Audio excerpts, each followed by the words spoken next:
And thank you for joining us, our fellow lovers of love, on another excursion through the stream of consciousness, through the river of tranquility, and onto the ocean of love. And we are redoing this because we had some audio issues on the last stream, and if anybody heard, it was nothing but a buzz. Which is a good thing if you're trying to create a buzz in the nation and, creating a buzz about the show, but having a buzz over the sound of the show is awful. And we want to thank those who reached out to us and let us know of the problem. That was a kind thing to do. So, we are... Let's see. We have today... I've lost my place. All right, here we go. Today we're talking about leadership and self-care and love and how they're actually kind of the same thing. And part of that is there was a quote by a poem, Rumi, who's a Persian poet and a Sufi mystic. I'm not entirely sure what a Sufi mystic is, but it rings a bell and I think like I should know. But anyway... That's neither here nor there. Raise your words, not your voice. It is rain that grows flowers, not thunder.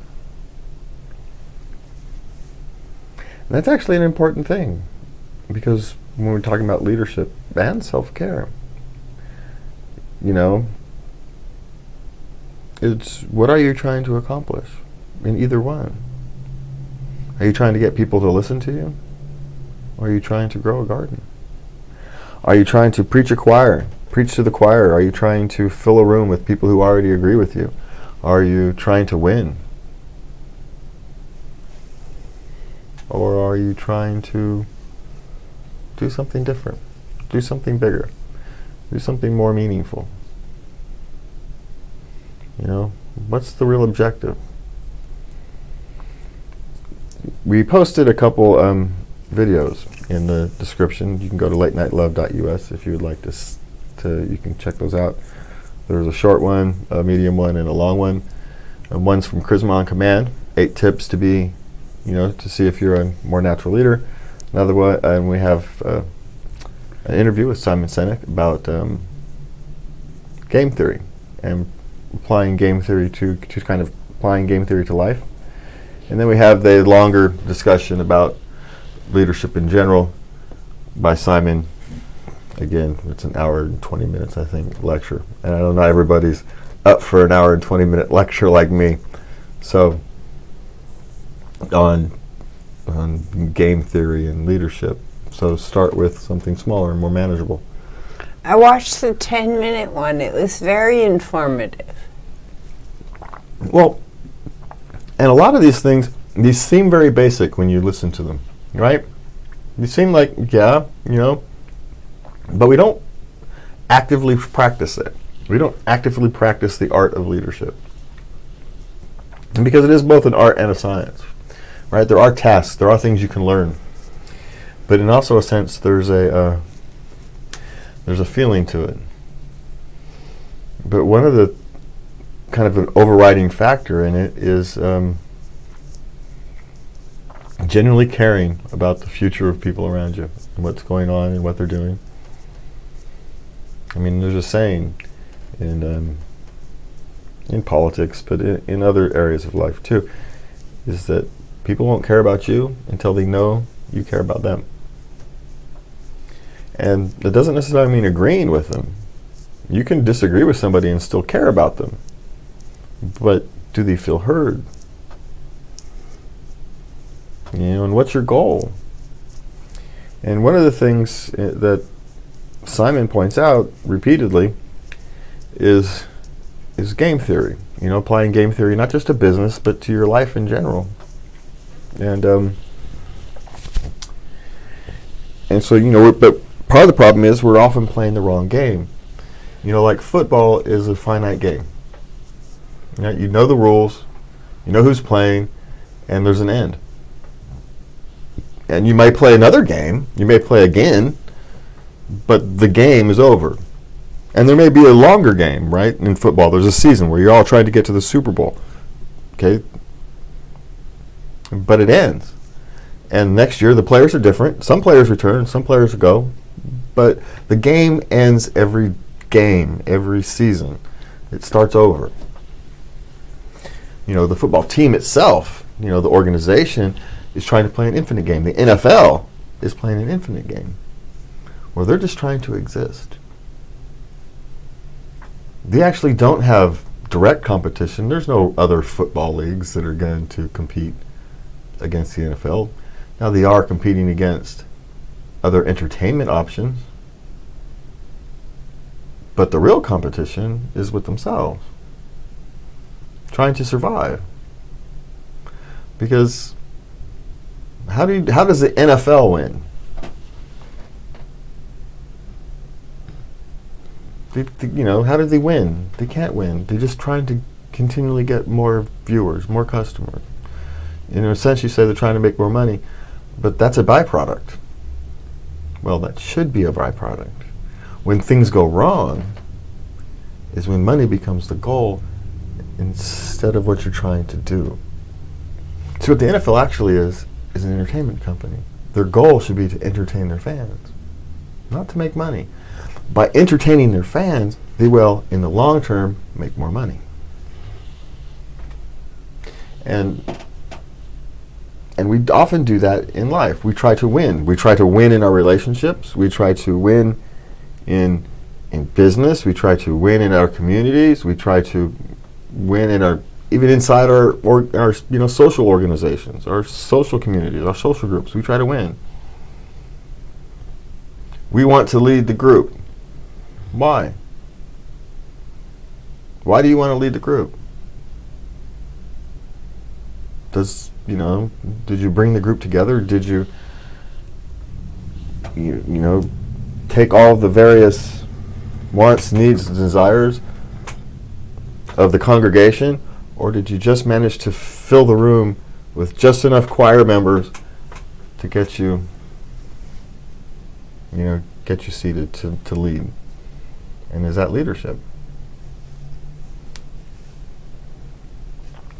Leadership's in a sense, it's kind of a nebulous thing, but it's not. There are skills that can be learned, and you just have to work at them. And a lot of it is about being honest with yourself, because you can't be honest with the rest of the world unless you're honest with yourself, and people know it. You may fool them for a little while, and they may hang on to you because you can give them something, but that's not leadership. Leadership is when people follow you, even when they're not entirely sure it's in their best interest. I don't know what to do here, but I like that guy. He tells me the truth. So I'm going to go ahead and follow that guy because he tells me the truth, and at least he tells me the truth. How many people do you like just because they'll tell you the truth? You may not like what they tell you, but because they'll tell you the truth. And they're not mean about it. They just tell you their truth. We like that. They're trustworthy. We like trustworthy people. And we're all human. We all fail. But as long as we keep trying. And speaking of trying and self-care, I'm proud of Crash. For those of you who've been around for a while, Crash is your youngest daughter. And she did something that's very difficult for someone who has is very agreeable. And what's interesting is I was watching a psychology lecture.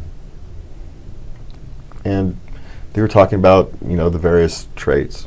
And one of the things that someone who's high in trait agreeableness needs to do is to make sure they take a stand and take care of themselves, because one of the things agreeable people tend to not do is they tend to sacrifice themselves for other people. And so one of the things you can do to balance your personality out is to make sure you take time and do things like go to a movie. And literally right after I finished watching the lecture, I go to Facebook, and she's posted that she took the time out. She She felt she needed to take care of herself more. She needed to do more things to take care of her personally. She needed to be more selfish as an act of self-care. And so what did she do? She went off and she went to a movie. And one of the nice things was that her partner was not just supportive, but encouraging. They're building the type of relationship that you want to build. An active, supporting relationship where you feel you need to take some time for self-care. Please do. Because what that shows is that they realize that the long term is more important than the short term. They realize that one person being healthier, both physically and mentally, and those two are related, makes you a better parent, a better spouse, a better worker, a better community member. And so in order to be the best human being in order to be the least selfish human being you want to be, you have to take time to be selfish. Selfishness by itself, we've talked about this a number of times, isn't bad. It's when you are selfish and it hurts other people that's bad. But when you're selfish to take care of yourself, and by extension that helps you be a better person to take care of your family and your spouse and your community and your job, everybody wins. Everybody has a better life because of it. Because you're happier, you're healthier, you have a better mental attitude. And I'm just so proud of them. I'm proud of Crash for realizing that she needed to be more selfish, to take care of herself. She needed to focus on that and do it. And I'm proud of the relationship they've built, that she felt the freedom to do it, and that freedom was reinforced by behavior, not just words. And I'm proud of both of them. It's a beautiful thing. It shows leadership not just amongst themselves, but amongst their family. And when you're talking about young people, that's for the future. It's a good thing for the future of our communities and our society, because that is happening. Because so much of our society today appears like it's broken. What we see among us is just a complete lack of leadership. We view politicians who are playing finite games instead of infinite games. And it's not really their fault, because our society is playing finite games instead of infinite games. In a sense, we get the politics, we get the culture, we get the entertainment that we ask for. And so if we want to change those things, it starts by changing ourselves and our families and our friends. Not changing who they are, but changing how we interact with them. And by us interacting differently, the world will start interacting differently. It starts with us. It starts with the person in the mirror. It's very easy to point fingers at the rest of the world. It's very difficult to point fingers at yourself, and to be honest.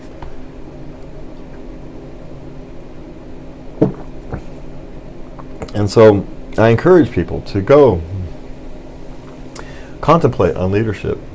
You don't have to take courses. There's YouTube videos on tips and tricks. And because most of the work on leadership comes from in here, and then practicing that. But it first manifests itself inside your head. You have to manifest that behavior in your head before you can act it out. And that requires contemplation.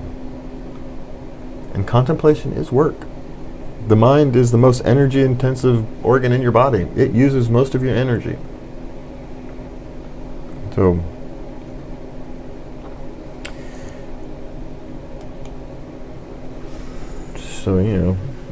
make sure you're playing the right game. Because if you're trying to win, how do you win in life? What is victory? And then what?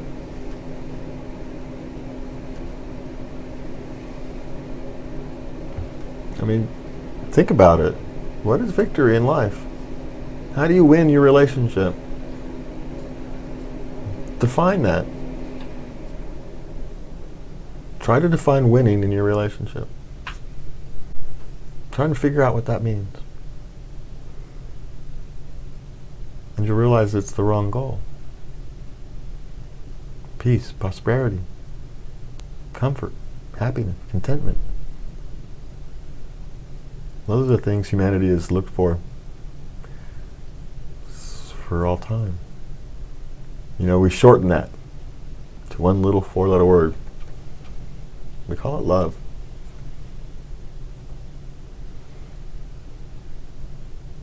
We search for love. That's victory. That's winning. That's what we all want, really, when it comes down to it. That's what acceptance is. That's what leadership is. When you love your fellow human beings, and they turn to you and say, help me, and you help them. Even if that helping them means, I'm not qualified to help you right here, but I'm going to help you find someone who can. And I know sometimes we feel that that's not helping people, but it is. You're saying, I'm not qualified to help you, but let's find somebody who is. How is that not helping? You know, sometimes you're not the best answer for a solution. You know, you're not the best answer for a problem or a question, but you can help find the person who is. And if we all do that just a little bit, just imagine what we can do. Just imagine if we had 100 million people all out there trying to make the world just a little bit better every day. Just a little bit. Whatever little stinky thing you can manage to make the world better, even if it means just putting a smile on your face when you otherwise don't feel like it. If that's the best you can do that day. And if everybody tried that. And so that's what you see reflected back to you. Everybody trying to be better. Everybody trying to be kinder. Everybody trying to be a better human being. You know, as fast as society can spiral down, it can spiral back up. The exact same forces are at play. We just have to, people, have to make that decision. We have to lead from the bottom, not from the top. And then let the cream of the bottom rise to the top. A new group of leaders. And I'm not talking political leaders here. I'm talking leaders, community leaders, cultural leaders, family leaders. You know, eventually it will filter up to that, but we focus on the rest of these things, and that will take care of itself. Focus on ourselves and our families. All right, let me stop rambling. So, you had, let's see, we got through 11 of these the first time, so let's try them again. Or if you want to skip around. Okay, let's see. Drink some water first thing in the morning. Let's first, what you got is the 25 ways you can practice self-care every single day. And this is from a women's health magazine, even though we didn't get to the women's, really, we only started to get to the women's specific one. The first 9 were pretty generic, and they were pretty good. So. Okay, number 1, drink some water first thing in the morning. Yeah, because you're dehydrated. Yeah, because essentially you're not drinking for 7-8 hours, whatever your sleep period is. And sometimes more, because a lot of people don't drink, a few hours before bed. And so you may have gone 10, 12 hours without having anything to drink. And so, get something to drink. And if you need to rehydrate quickly, water is the best thing. It's better than coffee because the caffeine slows down hydration anyway. So, if you must, drink some juice if you want some vitamin C or something. But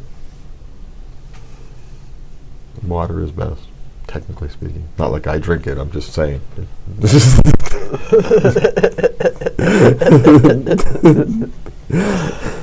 Number 2, write down 5 things every day that didn't totally suck. Okay, I like didn't totally suck because sometimes I can't think of anything really phantasmagoric. Well, but you don't have to. But you can frame it as it doesn't have to be great. Just see, 10 things. I don't like the framing of it sucks because framing it didn't suck still is a negative framing. Okay. And hey, my car started this morning. Well, there's something to put down. That's a good thing. My car started this morning. I got home safely. My refrigerator isn't broken. If you can't find 5 things that are positive every day, I paid my bills today. I'm broke, but I paid my bills. It feels bad, but it's actually a good thing, right? Let's try to reframe it into something a little more positive is all I would do. Instead of saying 5 things that don't suck, that didn't suck, say 5 things that were okay today. 5 things that made my day that went normal. Because we forget how good normal is. We forget a normal day is wonderful. The car starts, you get to work on time, you don't get stuck in traffic. The day goes by, nothing disastrous happens. It was just a routine day. Lunch was good. Lunch was, maybe not memorable, but so it wasn't bad. And so you got through your day. You got home a little early because traffic was a little light. Car didn't overheat. You made it home perfectly safe. Everybody's safe and happy. And you already had dinner in the fridge, so you just had to reheat it. Guess what? I just named about 10 things that are actually constitute a good day. It's actually a good day. It's kind of routine, but nothing catastrophic happened, nothing bad happened. So why isn't that a good day? That's all I'm saying. We reframe an average day or a normal day or a routine day as bad, but it's not. It's actually freaking wonderful. Just think how awful life can go, how quickly it can turn. And so if you get through a day routinely, all your pieces are still in place, your skin's all put together, all your bones still work, that's a good day. Yeah, I maybe lived in my head a little too much today, but you know what? All these things still work, so it's all right. Hey, I'm going blind, but I'm not running into walls yet. It's a good day.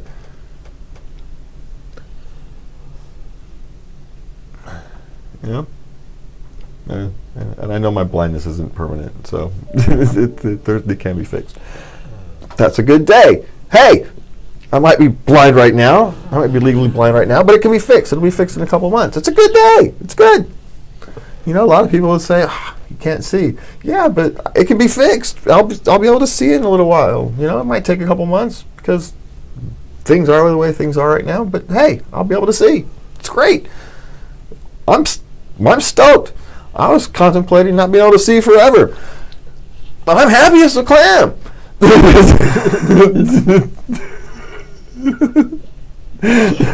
Seriously.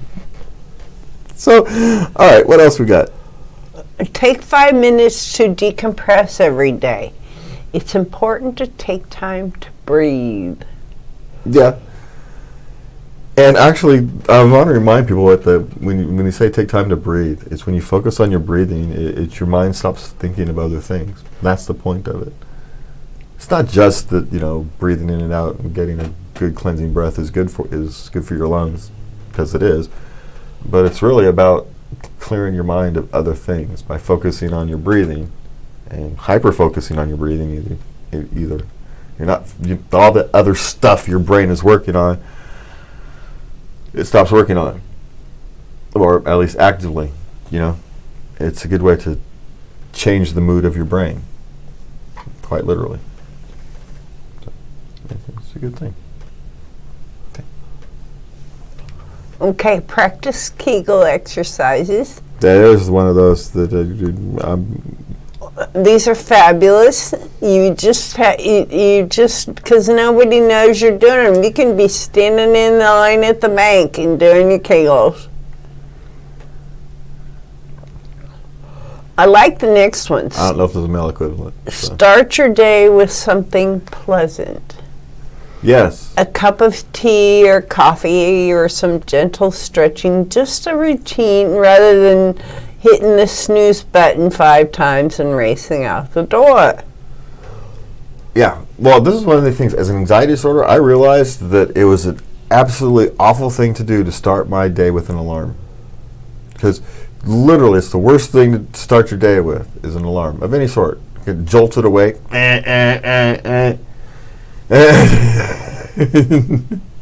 or some loud rock music or whatever these morning music stations play or whatever. It's the worst way as a person with an anxiety disorder to start the day. Start the day like that. It's awful. So I actually I trained myself to wake up before the alarm. I still set the alarm just in case I overslept. But most of the time I'd wake up 5-10 minutes before the alarm because I didn't want to hear the alarm that bad. That's how I train myself. I don't want to hear that alarm, so I'll wake up a little bit before the alarm. And so now I don't even need an alarm. I still set it sometimes when I'm really tired, just in case I oversleep. But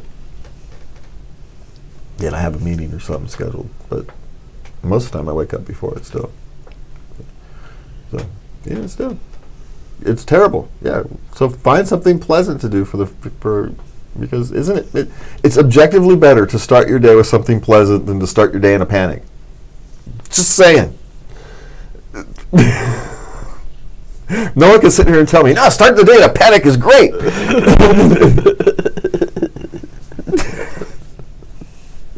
I don't buy it for a minute.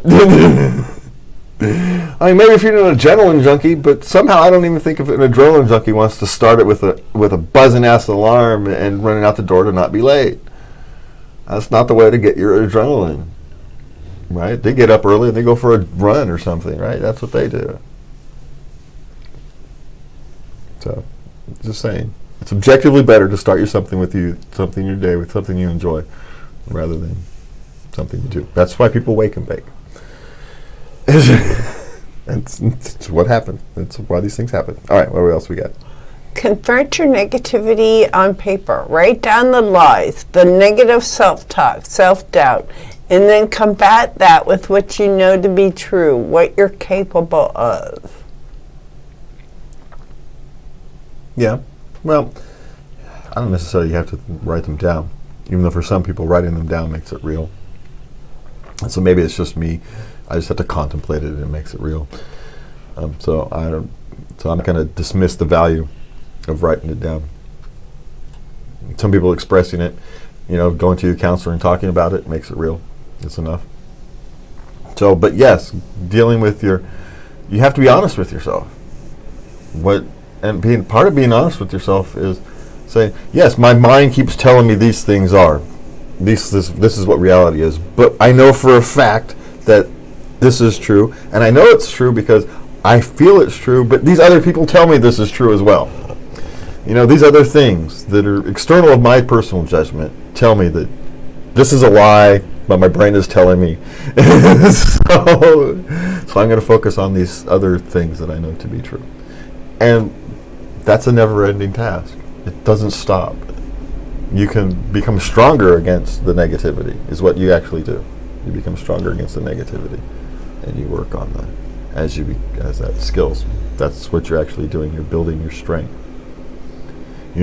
This never actually lessens, but this side strengthens, right? The one side doesn't, never lessens. Like my anxiety disorder is not less. I'm just incredibly stronger against it. I have much better tools, much to use and deal with it. Okay, so what else we got? Are we going to go through the top 9? We went through quite a few. Okay, but all these links can be found on the website at latenightlove.us. And you can always send Lubby or me comments, questions on Facebook or at the website, or you can leave a voice comment, anonymous voice comment at anchor.fm/latenightlove. Okay, so we're going to move on to questions here as we enter the second half of the show. I failed my software engineering internship. I feel so sad and overwhelmed. I would do anything to solve an issue which I diagnosed in the first place. But after 2 weeks in front of Eclipse, I just couldn't figure it out. What should I do now? Ask for help. Look, you're an intern. They're not going to ask you to solve all these problems yourself. And part of being an intern is learning how to navigate the environment. You know, it's the people skills count as well. The leadership skills count as well. And if you are in a functional organization, what you can do right now is you go to whoever your supervisor is, whoever it is who's assist you, somebody's monitoring you, and you ask them for help. You say, I'm stuck. I'm feeling frustrated. I really want to solve this problem, but I can't figure it out. I need help. And the ability to do that is actually quite important. And if they reward that kind of behavior, in which any functional organization should, as we've talked about, any organization that has proper leadership will reward your willingness to, hey, I'm stuck on this problem. Do we have someone who can help me? It's scary. Don't get me wrong, but because you're afraid of failure, you're afraid of punishment. But if you're in a punishment organization, you want to move out anyway. So you want to learn that now. Because what happens if they support you? Give you the tools and resources they need. They find you a mentor. They find you someone else who can help. Or maybe it's just, maybe you sit down and you decide, I'm not yet qualified. I'm only an intern. We need someone who's more qualified to do this task. That's not a bad answer. That's just an answer. And they'll find other stuff for you to do. So, but you have to be honest, not just with yourself, which you've been. Now you have to be honest with your employer, with the people you work for. That's, I'm not saying it's going to be easy. You're going to have nerves, because it's scary to go to your boss and say, I don't know how to solve this problem. But he's counting on you telling him that when you can't solve the problem. He has to know. It's actually your job to tell him when you can't solve something and you need help. That's part of, and it's sad that we've raised kids in a punishment-based society, in a punishment-based world, I can't tell I have to get the right grades. My grades are going to get, if I'm wrong, I'm going to have worse grades, and I need good grades in order to proceed to school. But the process of learning is you're never always going to be right. You have to be okay to say, I'm wrong here and I need help. Taking tests, it should be so you know where your weaknesses are, not so you can be punished. And we don't do it that way. We're fundamentally wrong. And that's kind of what I read here, and it's sad. But your job is to, take a little bit of self-leadership and go talk to the people you're supposed to talk to. Okay. I accidentally called 911 instead of 611. What should I do? I hung up immediately and froze. I'm scared. Are the cops on the way? No, the cops aren't on the way. I did this before. Sometimes the calls have gone through and I hang up and they call me right back, and sometimes they just don't pick up. I hang up quickly, but it's not a big deal. It's not a crime to accidentally call 911. It's a crime to misuse 911. It's not a crime to accidentally hit the wrong button, right? It happens. Do you understand? Just, don't panic. Just be careful. You don't have to panic. Just be careful in the future. But no, you're in no trouble.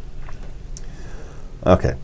Is it rude to leave my high school graduation ceremony after they call my name and give me my diploma? Yeah. Well, yes, it's rude. And so if you don't want to go, then the solution to that is to not go. But if you're committed to going, you're going to go, you have to be respectful and stay for everybody. Now, the question is, if you're not willing to go for yourself, if you don't want to go for yourself, maybe you're willing to go to make your grandmother, your mother, your father, your aunts and uncles happy. Because they want to see, they want to have that moment of pride. And so maybe can't you sacrifice 6-7 hours, whatever it takes, for the whole stinking ceremony to go through, to give your parents, your grandma, Can't you make your grandma happy? Isn't it worth it? Isn't it 6 hours a present? Hasn't your grandmother given you enough presents over the course of her life that you can't give her one a day to be uncomfortable, to be annoyed? I get it. I really do. I would have preferred not to go to my high school graduation. It was a complete waste of time. But, I found ways to make it fun. I wore shorts underneath the gown and all kinds of things. I did my own things to make it fun. But I didn't go for me. If it had been just for me, I wouldn't have gone. I'm just mailing my diploma. I don't give a crap. I haven't looked at that thing since I got it. So I looked at it once. Is it there? Yep, sweet. So I'll make sure it was really there. That's all I did. I haven't looked at it since. I don't even know where it is.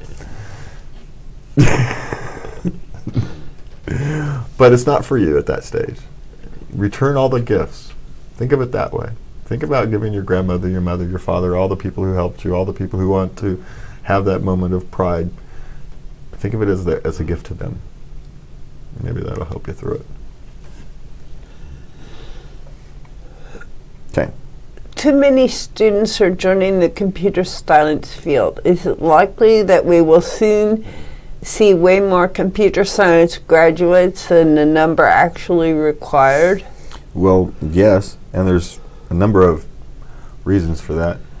About 20 years ago, they had the same kind of push they're doing for computer scientists for networking engineers. And they all got trained just in time for technology to essentially wipe out 9 out of 10 of the jobs. And essentially, we can see the same thing coming because Google and Apple and all these places that use the engineers, they no longer require a degree. So you're having more and more people getting qualified into a field that's not necessarily shrinking, but the qualifications are becoming different. And the needs are becoming different. The coding they're training you for is not the coding they need. They need people who can code tomorrow's code, not today's code. And so, will you be able to kind of eke by and make a living if you're average and above? Yes. If you're average and below, no. And that average line is going to become different as more and more people enter the field. It's just like any other field. It's just supply and demand. You have more and more people. The supply is greatly increasing, and the demand is stable at best. Because of AI programming, it may very well decrease. And so the only people who are going to be able to make us really good living at it are the top-level programmers. So unless you're a top-level programmer, and you might be, if you're a top-level programmer, if you're a top-level computer scientist, then go for it. But if you're starting late in life and you're middling, you may want to think of something else. My grandson is 9 and he can code. Yeah. And in 10 years, you're going to have to compete with a kid who's been coding for 10 years. 18-year-old, he's going to be 18 years old and coding for 10 years. And do you think you're going to compete with that? Addle-brained, middle-aged person going to compete with that? No. Your talents and your skills need to become in how to lead those people. That's where your skills should be focusing on. Because leadership is the next generation of... We're such lacking in leadership right now. That's the hole to fill. Find the hole in the market. It's leadership, not coders. So figure out how to do that. Okay. I'm 75% sure I have sepsis, but I'm too scared to tell my family. I have had 2 symptoms within the last 2 days. I don't want to go to the hospital as I'm scared. What should I do?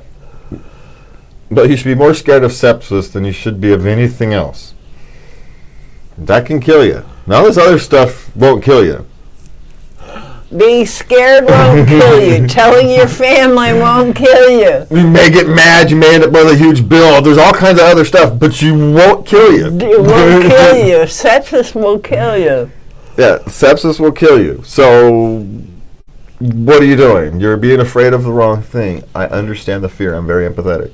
I'm sympathetic even to the fear of, but, and as someone who waits way too long to go to the doctor, is a natural habit of this. I really do. I feel you.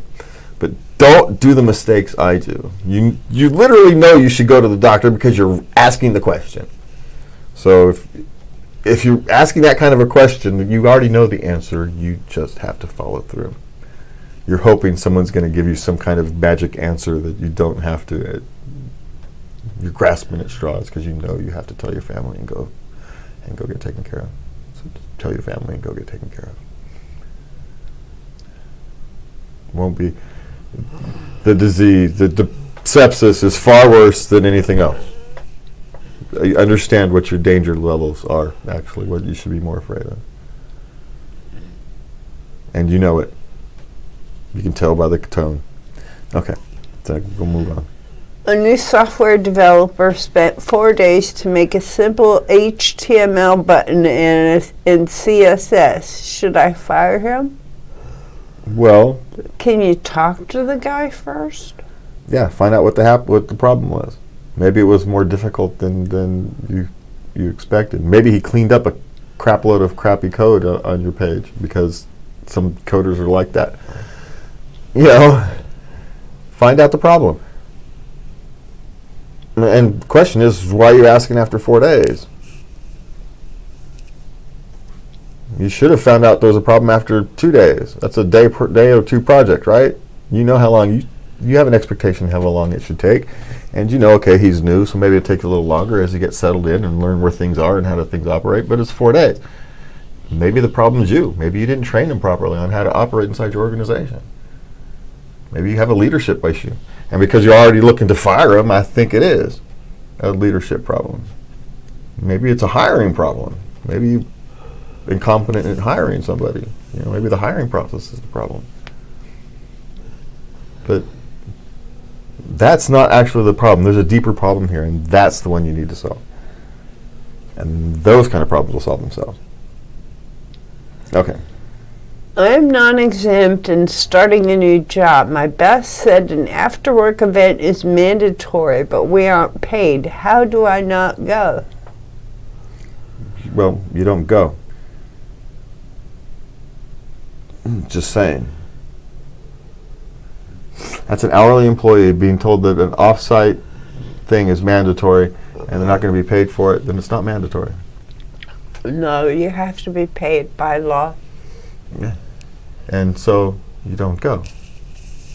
You just don't show up. And if, and you can deal with the issues later. If they're going to do that, that's a place where or maybe you go and you're starting to look for another job. Because quite frankly, anybody who's going to do that is probably not someplace you want to work for. And right now is probably a time to go out and look for someplace else.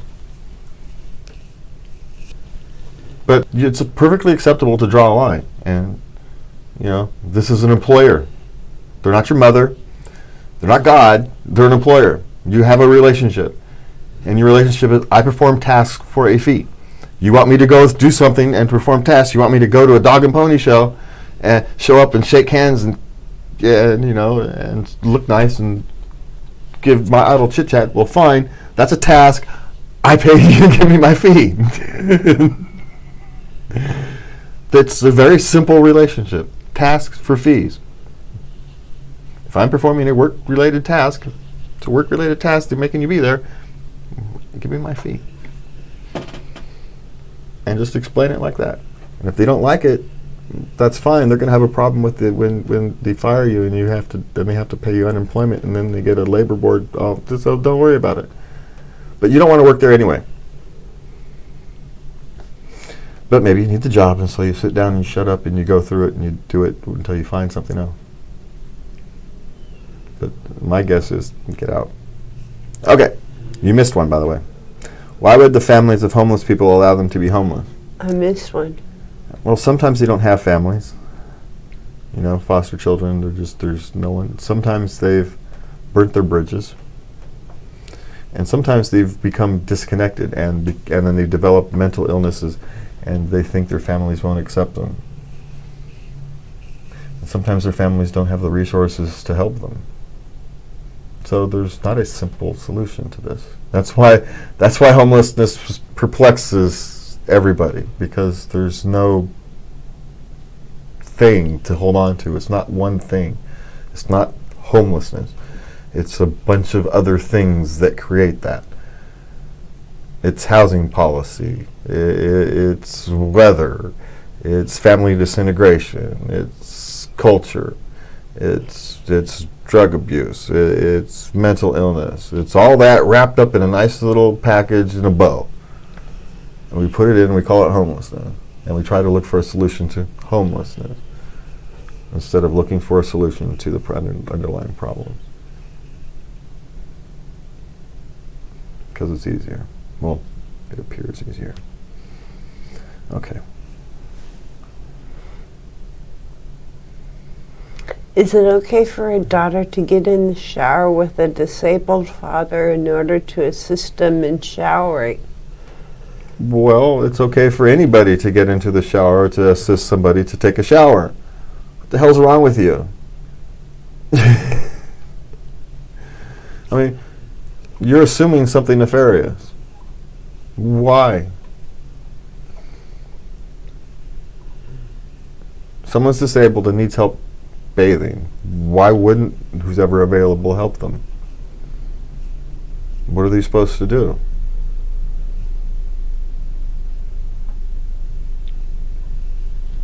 I don't understand.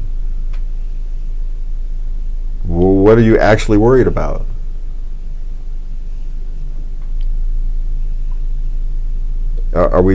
Is our society that fear-ridden now that a daughter can't take care of her father without us going, ew? There must be something wrong.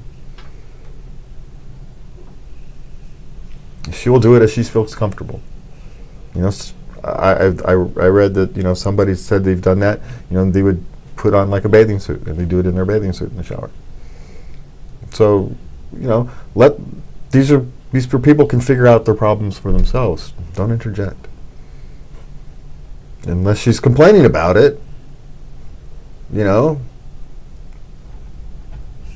create problems. Okay. I lied for the first time to my boss, telling him that I would not be able to get to work today because I got hospitalized. Now he asks me for proof of hospitalization. What should I do? Tangled man. What can you do? You have only one choice. You got to tell them the truth.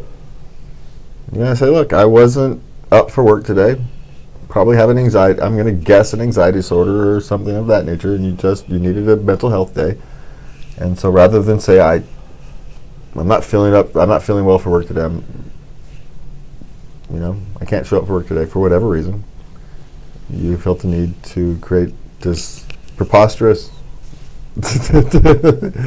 thing. He saw right through it because, of course, he did. And I get it, because when you have an anxiety disorder, you think people aren't going to believe you. So you create something that you think people are going to believe, which, of course, is ridiculous. And you ended up with this whole thing. So you may have to explain to your boss what's happening and why you need these days off on occasion. And if they're understanding and you're a decent employee, they'll understand. And if not, you're going to be looking for another place to work. But that's okay, because now you know not to make that mistake again, that you find some place that can honor your needs. And But in order for someplace to honor your needs, you have to tell them your needs. Again, self-leadership. They might be willing to be fine with it. They may be good leaders, but you have to tell them. Maybe they should have asked. Maybe they should be more careful. Maybe they have a crisis in leadership as well. But your own leadership is your own responsibility. So, anyway, okay. How do single or alone fathers take their younger daughters to the restrooms in public spaces? Well, when they're really young, you just take them to the restroom. The nice thing about men's restrooms is that they have stalls. The stalls are always empty because, unlike women's restroom, we have to wait in line for long stalls. Men use the urinals, and so you can just go into a stall and in and out, and you're done. It's not a problem. I never once had a problem with it. Now, once they get a certain age, you let them go in, and you kind of hang out by the door. And you wait. If they've taken too long, you might ask a kind lady to go in there and check on there for you. Or if no one's going in and out, you go in. You may even actually go in. You use janitor rules to enter the bathroom. What are janitor rules? You knock, announce yourself, knock again, and announce yourself again, and then you go in. Oh. Yeah, because you make sure. You give them a chance, and you give a pause between it so you can respond. Then you give them a chance to respond again, because they may not be sure what they heard the first time. And so you give them every chance you can to make sure you don't catch somebody in a situation you don't want to catch them in. Golden rule, do unto others. I handed in my resignation last week, and I was expecting my boss to congratulate me and discuss how we would start things with the handover. All she did was slam the phone and not speak to me. Now all the employees are ignoring me too. What do I do? Nothing. You do your job until it's no longer your job, and then you leave. Look, you should be happy you're out. That place clearly has an issue. It has an organizational functional issue, and I get it. It's stressful. She now got to find a replacement and deal with you gone. But people move on in business. That's what they do. And she should have congratulated you. And if she was a functional leader in the organization, she would be making sure that your job is filled properly. You'd be training you someone to fill in, at least temporarily. What are your jobs? What are you doing? Help us fill in. What are the quirks? Find out what the quirks are, of the thing. Especially if you've been doing it for a long time. People forget, there's no longer, the manual's no longer accurate, right? Because you found shortcuts and stuff around it. And, no one documents their job every time they create a shortcut. They just do it. And 2 years later, someone says, can we redocument your tasks? But be the ethical, honorable person you want to be. You do your job up until it's no longer your job.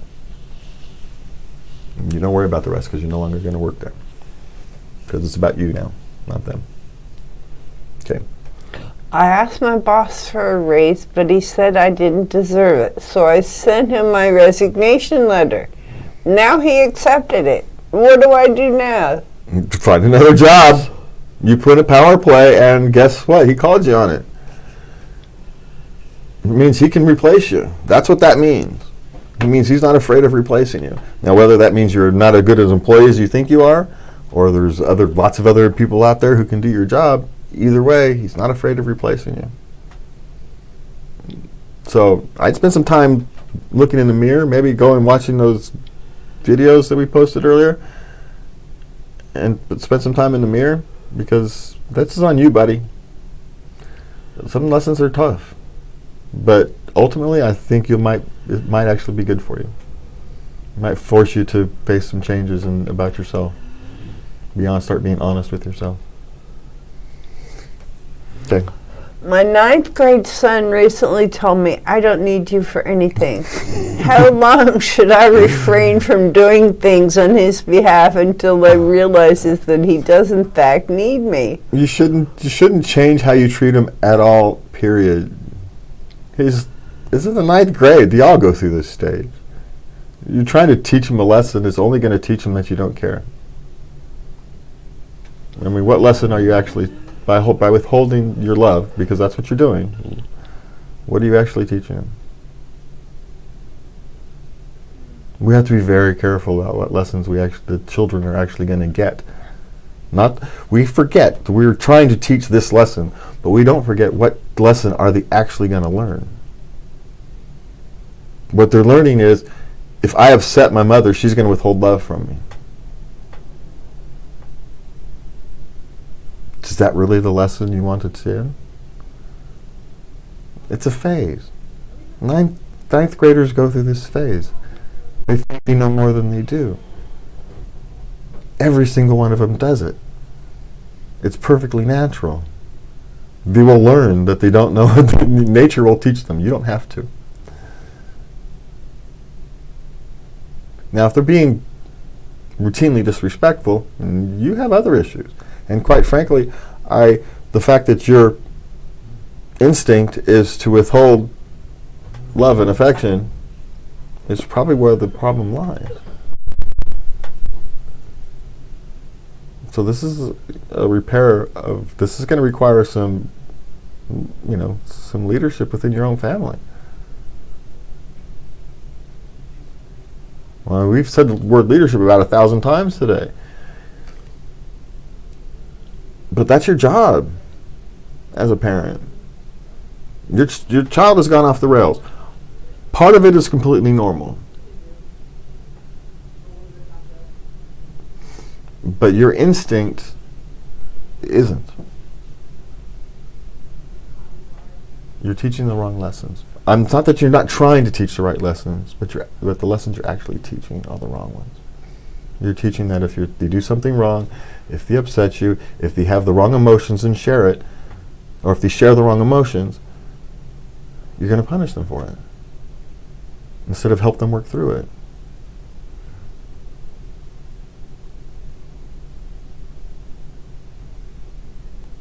How do you expect them to have a functional life if that's the lesson you teach them?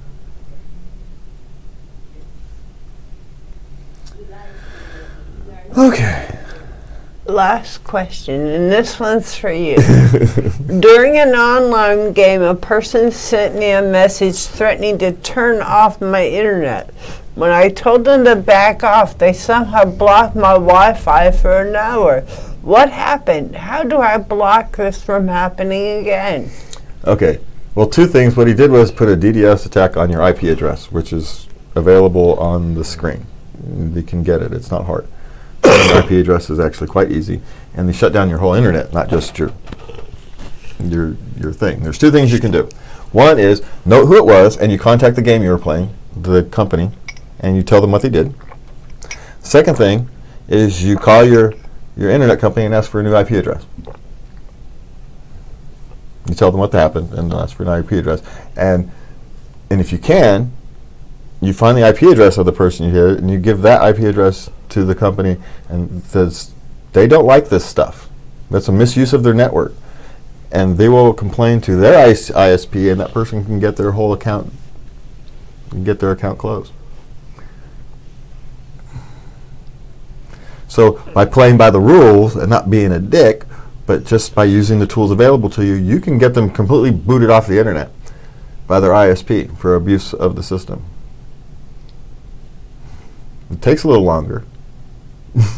They have a little hacker program that can send a denial of service attack to your IP address. This is true.